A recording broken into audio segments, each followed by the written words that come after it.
Radhe Radhe everyone. आषाढ़ मास के कृष्ण पक्ष में आने वाली एकादशी को योगिनी एकादशी कहते हैं। आज की वीडियो में हम योगिनी एकादशी की पूजा विधि देखेंगे, साथ में ये भी जानेंगे कि योगिनी एकादशी कब है, व्रत किस दिन रखना है, आपको व्रत का पारण कब करना है और व्रत में आप किन चीजों का भोग लगा सकते हैं। अगर आप व्रत नहीं भी करते हैं तो आप सिर्फ पूजा करते हैं तब भी आपको पूजा का पूर्ण फल प्राप्त होता है। और देखिए, एकादशी जो होती है हमारे समस्त पापों को नाश करने वाली एकमात्र ऐसा व्रत है जो आपको जरूर करनी चाहिए। व्रत नहीं करते हैं तो आपको पूजन जरूर करना चाहिए। 2026 में योगिनी एकादशी 11 जुलाई दिन शनिवार को रखा जाएगा। और देखिए, जिस दिन आपका व्रत होगा यानी कि एकादशी वाले दिन सुबह सुबह ब्रह्म मुहूर्त में उठ के स्नान आदि करने के बाद इस तरीके से एक चौकी लगा लेंगे। चौकी पे पीले रंग का वस्त्र बिछा लेंगे। अगर मंदिर में जगह है तो आप वहां पे भी पूजन कर सकते हैं। और तिलों और फूलों का आसन देते हैं श्री हरि विष्णु जी के किसी भी स्वरूप को आपको यहाँ पे विराजमान करना है, जो कि एकादशी पे चतुर्भुज पूजा की, उनकी अवतार की पूजा की जाती है। तो इस तरह से विष्णु भगवान की किसी भी फोटो को हम विराजमान कर लेंगे और साथ में गणेश जी को विराजमान करेंगे। अगर गणेश जी की फोटो है तो आप साथ में उनका भी पूजन कर लीजिएगा। यहाँ पे उनकी मूर्ति स्थापित कर रही हूँ तिलों का आसन देके, या फिर आप सुपारी भी यहाँ पे रख सकते हैं गणेश जी का नाम के आह्वान करके। और देखिए, जल के छींटे देते हुए हम यहाँ पे भाव स्वरूपी सभी को यहाँ पे स्नान करा देंगे। और देखिए, यहाँ पे हाथ में जब आप सुबह सुबह ब्रह्म मुहूर्त में उठे तो हाथ में जल लेके व्रत का संकल्प आपको जरूर करना चाहिए। व्रत का संकल्प करने के बाद आपके व्रत की शुरुआत हो जाती है। और यहाँ पे देखिए, तिल का दीपक जलाएंगे। आप चाहे तो यहाँ पे घी के भी दीपक जला सकते हैं, क्योंकि देखिए एकादशी पे तिल का विशेष महत्व होता है और शुद्ध घी का दीपक जलाते हैं तो और भी अच्छा होता है। तो यहाँ पे मैं देखिए तिल का दीपक जला रही हूँ। उसके बाद वस्त्र स्वरूपी कलावा समर्पित करेंगे हम गणेश जी को। तो इत्र है तो इत्र लगा दीजिए। तो गणेश जी को वस्त्र स्वरूपी कलावा समर्पित करेंगे। अगर आपके पास जनेऊ है तो जनेऊ समर्पित कीजिए। श्री हरि विष्णु जी को वस्त्र स्वरूपी कलावा समर्पित करेंगे, इत्र समर्पित करेंगे। अगर इनके पास के पास यहाँ पे जनेऊ है तो जनेऊ भी समर्पित कीजिए। फूलों की माला भी यहाँ पे आप समर्पित कर सकते हैं। साथ में यहाँ पे आप तुलसी महारानी को भी विराजमान कर सकते हैं, क्योंकि तुलसी महारानी का भी एकादशी पे विशेष पूजन किया जाता है। उसके बाद यहाँ पे चंदन का तिलक लगाएंगे। तो पहले गणेश जी को चंदन का रोली का तिलक लगा लेंगे, फिर श्री विष्णु जी को चंदन और रोली का तिलक लगाएंगे। अगर माता लक्ष्मी जी है साथ में तो उनको सिंदूर का आप तिलक लगाइएगा। तो देखिए, सभी को प्रेम पूर्वक हमने तिलक लगा लिया है। दीपक को भी हम यहाँ पे तिलक लगा लेंगे। फिर गणेश जी को हम फूल समर्पित करेंगे। जो भी आपके पास फूल मिल जाता है इस सीजन में, जो भी आपके पास फूल अवेलेबल है वो फूल समर्पित करेंगे।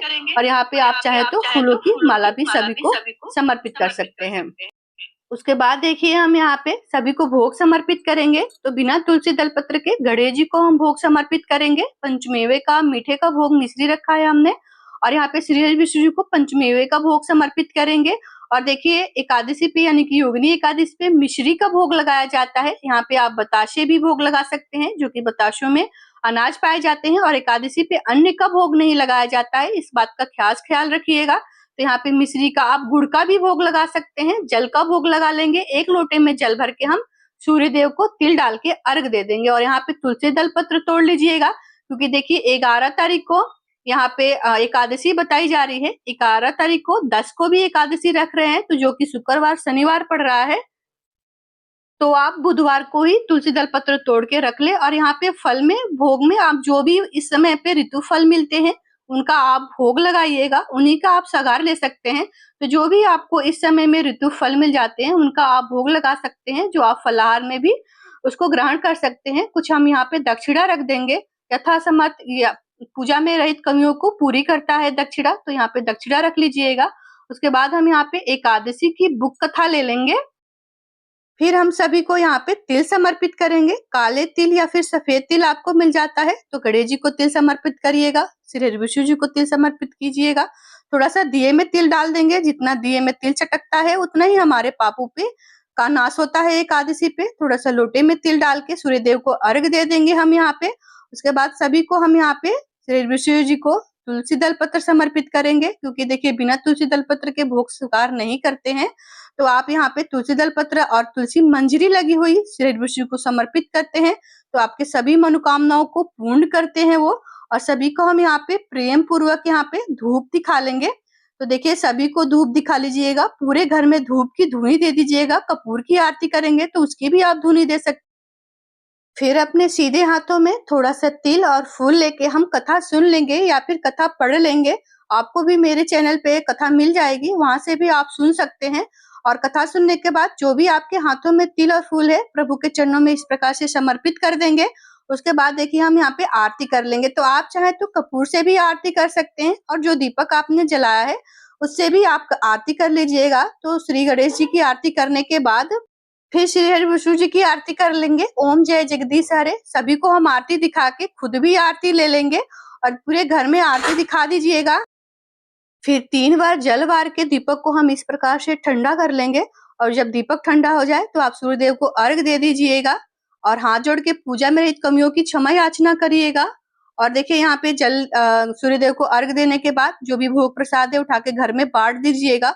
चौकी आपको ऐसे ही छोड़नी है। फिर शाम को आप दीपक यहीं पे जला के अगले दिन सुबह में पारना वाले दिन यहाँ पे धूप दीप दिखा के आप कुछ दक्षिणा दान दक्षिणा निकाल के रख दीजिएगा। मंदिर में दान कर सकते हैं, तुरंत तुरंत कर दीजिएगा, वरना समय पे आपको पारण करना होता है तो आप कहीं पे एक जगह रख दीजिएगा। दिन में कभी भी आप वो दक्षिणा दे पाएंगे। और देखिए यहाँ पे चलिए बात करते हैं कि एकादशी किस दिन पड़ने वाली है, कौन सा आपको व्रत रखना चाहिए। तो देखिए एकादशी 2 दिन पड़ रही है। तो 10 जुलाई को जो एकादशी है दिन शुक्रवार को व्रत रखेंगे, तो वो दशमी युक्त हो रही है। तो दशमी युक्त एकादशी नहीं करते हैं, जो कि ग्रस्त जन करते हैं। वैष्णव जन 11 को करते हैं द्वादशी युक्त। तो देखिए कौन सी आप एकादशी करते हैं। तो मेरे कहने से आपको 11 जुलाई को दिन शनिवार वाला व्रत करना चाहिए, क्योंकि वो द्वादशी युक्त एकादशी आपको मिल रही है। तो दोनों एकादशियों का मैं समय आपको बता देती हूँ। तो देखिए जो 10 जुलाई को दिन शुक्रवार को जो व्रत रखेंगे, वो व्रत का पारण आपको 11 जुलाई को दोपहर में 1:50 से लेकर 4:36 के बीच में आपको पारण करना है। तो देखिए इस बात का ध्यान रखिएगा, क्योंकि एक दिन पहले आपको व्रत रखना है और दोपहर में आपको पारण करना है। और जो 11 जुलाई को दिन शनिवार को जो व्रत रखेंगे, जो कि उस दिन आप तुलसी पूजन भी कर सकते हैं, जल भी सींच सकते हैं, वो 11 जुलाई को जो व्रत रखेंगे वो 12 जुलाई को सुबह में 5:25 से लेकर सुबह में 8:18 तक आपको व्रत का पारण कर लेना है। तो ये आप अपने देख लीजिएगा एरिया में कौन से व्रत करना चाहिए, क्योंकि देखिए द्वादशी युक्त एकादशी का व्रत करना बहुत ही अच्छा माना जाता है। तो आप अपनी सुविधाओं के अनुसार व्रत कर लीजिएगा। व्रत न भी कर पाए तो इस तरीके से आप पूजन जरूर करिएगा। आशा करती हूँ कि आपको मेरी वीडियो पसंद आई होगी। सभी प्रकार की एकादशी की वीडियोस आपको मेरे चैनल पे मिल जाएंगी, आप जाके वहां पे चेक कर सकते हैं। वीडियो अच्छा लगा तो लाइक शेयर कमेंट जरूर करें। राधे राधे।